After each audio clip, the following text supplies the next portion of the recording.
नमस्कार, मैं अशोक कुमार पांडे और स्वागत है आपका द क्रेडिबल न्यूज पर। ऐसा टाइम आ गया है कि एक फिल्म भी सरकार से बर्दाश्त नहीं होती। सतलुज फिल्म, जिसका नाम पंजाब 95 था, पहले सेंसर बोर्ड के पास भटकती रही। सेंसर बोर्ड ने कहते हैं कि 200 के आसपास कट उसमें लगाने के लिए कहा, लेकिन जो बनाने वाले निर्माता थे उन्होंने मना कर दिया और सिनेमा हॉल में रिलीज नहीं हो पाई ये फिल्म। ये तो पहली बात है। लेकिन उसके बाद ये गई ओटीटी पर और एक ओटीटी प्लेटफॉर्म पर ये फिल्म रिलीज हुई। 24 घंटे के अंदर सतलुज को ओटीटी प्लेटफॉर्म से भी हटा दिया गया और उसके बाद जबरदस्त बहस छिड़ी हुई है। एक तरफ वो लोग हैं जो कह रहे हैं कि ये फिल्म अगर चलती तो खालिस्तानी जो भावनाएं पंजाब के अंदर हैं उनको भड़काती, और दूसरी तरफ ऐसे लोग हैं जो ये कह रहे हैं कि जो हकीकत है उसको दिखाने में क्या दिक्कत है, जो हुआ था। और देखिए, शुरू करूं मैं फिल्म के बारे में बात करूं उसके पहले आपको एक ऐसा फैक्ट बता रहा हूं जिस पर किसी का ध्यान नहीं जा रहा है।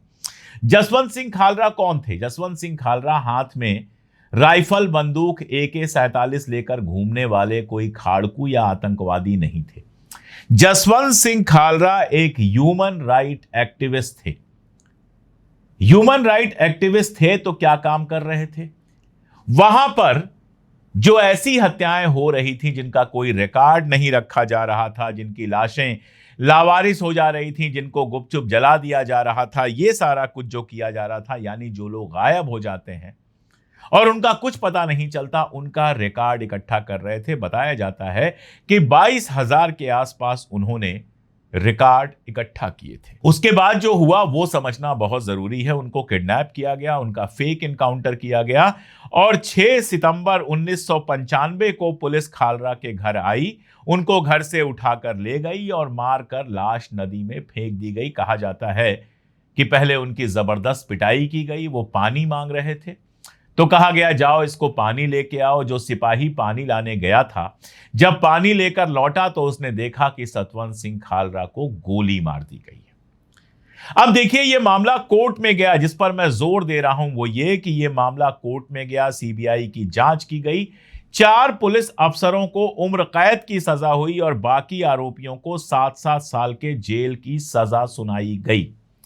यानी हमारा कोर्ट यह कह चुका है कि जसवंत सिंह खालरा की जो हत्या हुई वो गलत थी, गैर कानूनी थी और पुलिस ने उनकी हत्या की। यह बात हमारा कोर्ट मान चुका है, पुलिस वालों को सजा दे चुका है। 4 लोगों को उम्र कैद और बाकी लोगों को 7-7 साल की सजा, यानी उनकी हत्या में सजा याफ्ता मुजरिम हैं पुलिस वाले। यानी जो घटना कोर्ट में प्रूव हो चुकी है, उस घटना को अगर सिनेमा पर लाया जाता है, सिनेमा के पर्दे पर लाया जाता है, तो किसी को क्या दिक्कत होनी चाहिए? देखिए, एक हिंदुस्तानी के रूप में खालिस्तानी आंदोलन या किसी भी अलगाववादी आंदोलन के मैं बिल्कुल खिलाफ हूं और मैं ये भी जानता हूं कि पंजाब के अंदर दोनों तरफ से कोई कसर नहीं छोड़ी गई थी। पंजाब के आतंकवादियों ने कविता में मेरे हीरो अवतार सिंह पाश को ही नहीं, तमाम सिखों को मारा था, ढेर सारे सिखों को मारा था। आतंकवाद के समय में कंडीशन ऐसी थी कि शाम के 5-6 बजते बजते लोगों के घर बंद हो जाया करते थे, लोग अपने घरों में ताले लगा लिया करते थे। कितने लोग पंजाब से चले गए, हिंदुओं को मारा गया, सिखों को मारा गया। मैं तो बंटवारा करता ही नहीं हूं, मैं ये कहता हूं कि जनता को मारा गया। इसमें कोई दो राय नहीं है कि खालिस्तान का जो आंदोलन था वो पंजाब के लिए भी बहुत बड़ा दुस्वप्न साबित हुआ। पंजाब में बहुत सारे लोग उसमें मारे गए और बहुत ज्यादा क्रूरता और हिंसा आतंकवादियों की तरफ से भी की गई। लेकिन इसी के बरक्स दूसरा सच यह है कि पुलिस भी कोई दूध की धुली हुई नहीं थी। बहुत सारे मामले ऐसे आए जिसमें फेक इनकाउंटर का मामला था, लूट का मामला था, हर तरह के मामले आए और जिसमें से एक मामला जसवंत सिंह खालरा का भी है। अब यह कहा जा रहा है कि जसवंत सिंह खालरा वाली फिल्म अगर दिखाई जाती तो खालिस्तानी जो भावना है वो बढ़ जाती। हकीकत छुपाने से क्या वो भावना घट जाएगी? आज कंडीशन यह है, गुरुद्वारों में वो फिल्म दिखाई जा रही है। आज कंडीशन यह है कि गांव के पंचायतों में फिल्म दिखाई जा रही है। मोबाइल वो फिल्म बंट रही है। जितने लोगों ने वहां देखा होता, ओटीटी पे देखा होता, उससे ज्यादा लोगों ने शायद बाहर देख लिया है। तो फर्क क्या पड़ा? देखिए, किसी भी देश के इतिहास में काला पक्ष होता है, धवल पक्ष होता है। स्याह सफेद दोनों जिंदगी का हिस्सा है। आतंकवादी आंदोलनों को दबाया गया, आतंकवादी आंदोलनों को खत्म किया गया, ये एक पॉजिटिव बात है। लेकिन अगर उनको खत्म करते समय राज्य की पुलिस ने सीमाएं पार की तो यह ज्यादा खतरनाक है। इस तरह का दमन हमेशा के लिए लोगों के मन में दफन हो जाता है। जिनके घर के बच्चे गायब हुए होंगे, जिनके घर के लोगों को मार दिया गया होगा, वो खामोश भले रहें, लेकिन उनके मन में कुछ न कुछ चलता रहता है। ऐसे में अगर सरकारें सामने आकर हकीकत को स्वीकार करती हैं और कहती हैं कि हमें माफ कीजिए, हमसे गलती हुई, लोगों के जख्म पर मरहम लगाती हैं, तब तो वो मामला दबता है।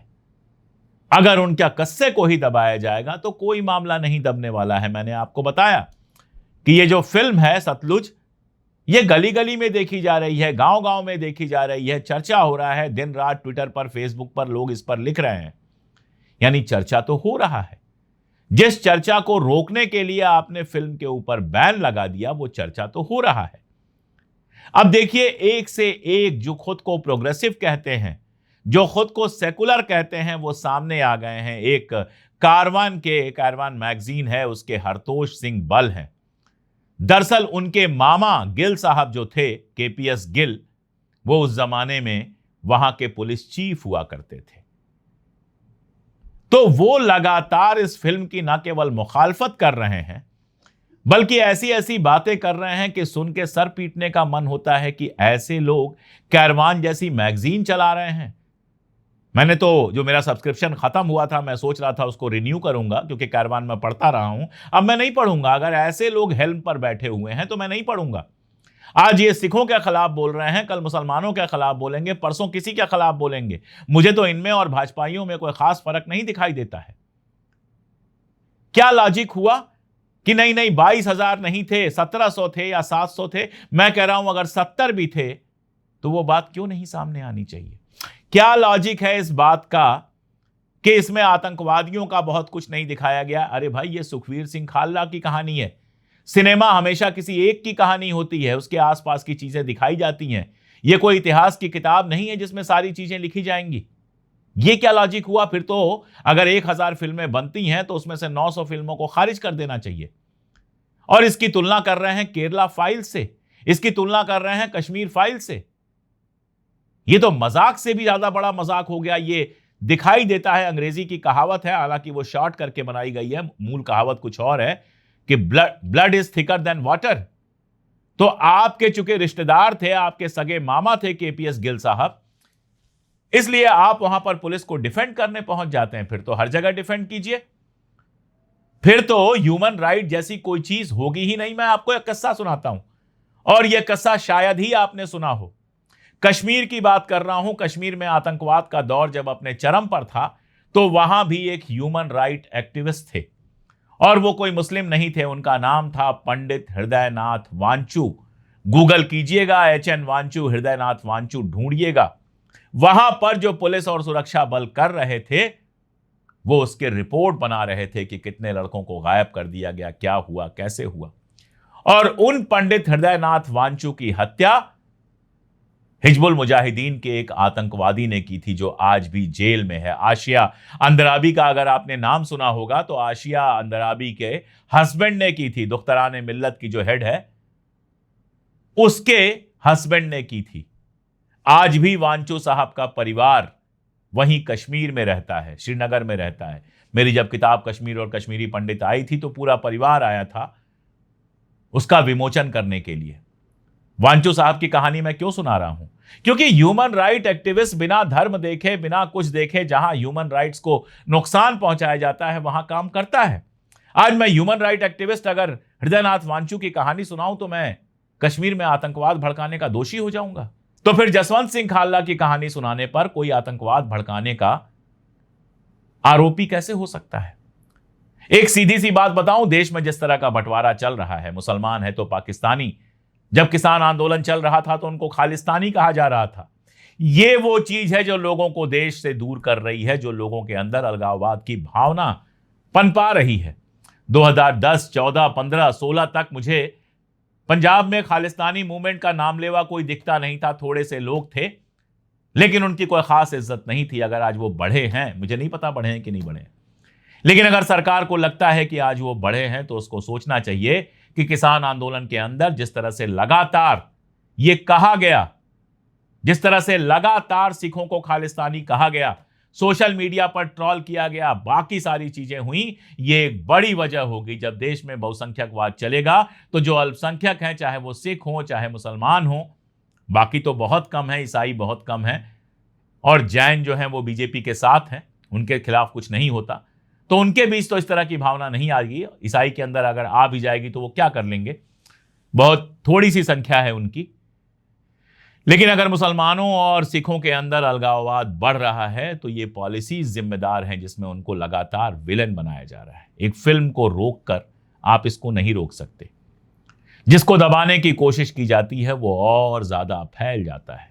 घाव अगर बह जाए तो घाव जल्दी सूख जाता है, अगर घाव को बहने नहीं देंगे तो वो नासूर बन जाएगा, और इस तरह की हरकतों से घाव को नासूर में बदलने की कोशिश की जा रही है। अब यह आ रहा है कि ओटीटी के ऊपर भी सेंसर लगेगा, यानी कोई फिल्म जो सरकार को पसंद नहीं आए वो आप देख नहीं पाएंगे, और उसके बाद कहेंगे हमारे देश में अभिव्यक्ति की आजादी है। प्रेस इंडेक्स में हम नीचे गिरते जाएंगे और फिर कहा जाएगा ये फर्जी है। अरे फर्जी क्या है हुजूर, सब सामने दिखाई दे रहा है। नफरती फिल्में जम के दिखाई जाती हैं, और जिन फिल्मों में सवाल होता है, जिन फिल्मों में असली कहानियां होती हैं, उनके साथ ये सुलूक किया जाता है। याद कीजिए, गुजरात दंगों पर बनी कई फिल्में भी नहीं दिखाने दी गई थी। उससे क्या गुजरात दंगों का सच दुनिया के सामने नहीं आया? बेहतर तो ये होता कि फिल्म दिखाई जाती और सरकार आगे आके कहती कि देखिए ह्यूमन राइट वायलेशन हुआ था, खालरा साहब को मारा गया था, लेकिन हमारी सरकार मतलब भारत सरकार, चाहे वो कांग्रेस की हो या बीजेपी की हो, उसके कानून ने उन पुलिस वालों को भी सजा दी थी जिन्होंने खालरा साहब की हत्या की थी। इससे बेहतर बात क्या हो सकती है कि खालरा साहब की इलीगल हत्या हुई तो उसके जिम्मेदार लोगों को हमारे माननीय कोर्ट ने सजा दी। यह तो एक डेमोक्रेसी के लिए शुभ संकेत है। लेकिन यह कहने की जगह उसको दबाकर, खालरा साहब जिस चीज का सर्च कर रहे थे, जिस क्षेत्र में काम कर रहे थे, उसको दबाकर कुछ भी हासिल नहीं होना है, क्योंकि आपके दबाने से दबा नहीं है। वो मलबा, वो दर्द और ज्यादा बिखर गया है, गली गली में जा रहा है। अब इससे ज्यादा मैं क्या कहूं। सबसे दुख मुझे उन लिबरल और सेकुलर और डेमोक्रेटिक कहे जाने वाले लोगों का है जो इस पर ऐसी ऐसी बात कर रहे हैं कि अच्छा कम्युनल भी शर्मा जाए। आप बताइएगा, जो मैं कह रहा हूं उससे आप सहमत हैं या नहीं हैं? आज के लिए इतना ही, बहुत शुक्रिया।